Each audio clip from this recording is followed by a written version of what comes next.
York City will pay $625,000 to resolve a lawsuit filed by a 24-year-old mother, Jasmine Headley, whose 1-year-old son was yanked from her arms by NYPD police officers in a widely seen online video.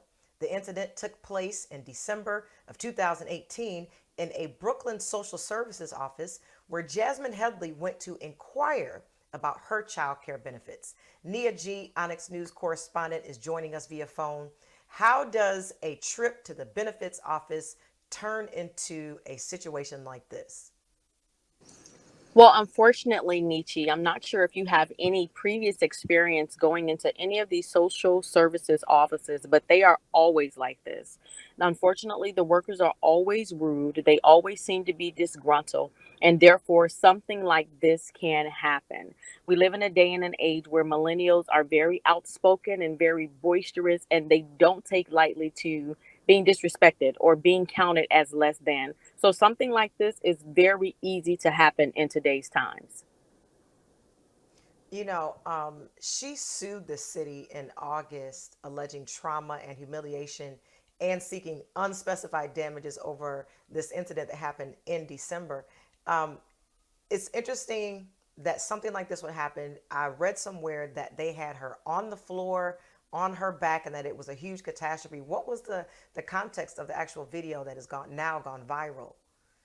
Yeah, an onlooker actually took the video. She was forced down to the ground. Her child, 18 months of age, was ripped out of her arms, and it was horrendous. The police officer then began, when the crowd was infuriated, to turn and point a stun gun at them.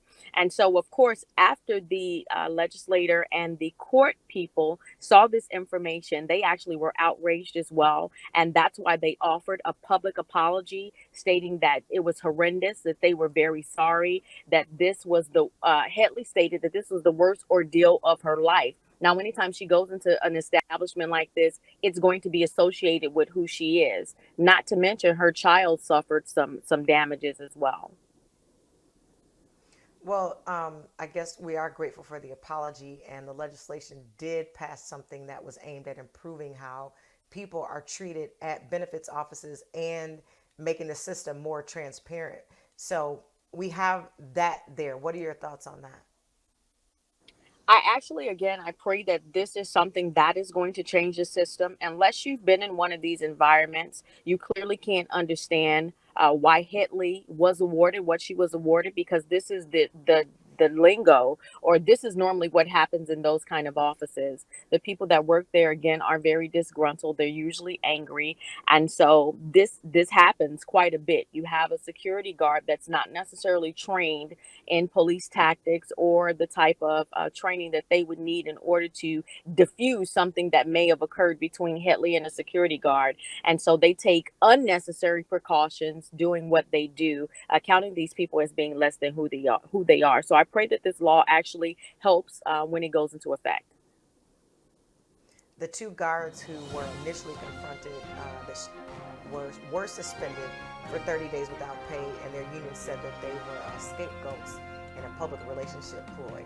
So it'll be interesting to see how the rest of this plays out. Onyx News correspondent Nia G, thank you as always for great reporting.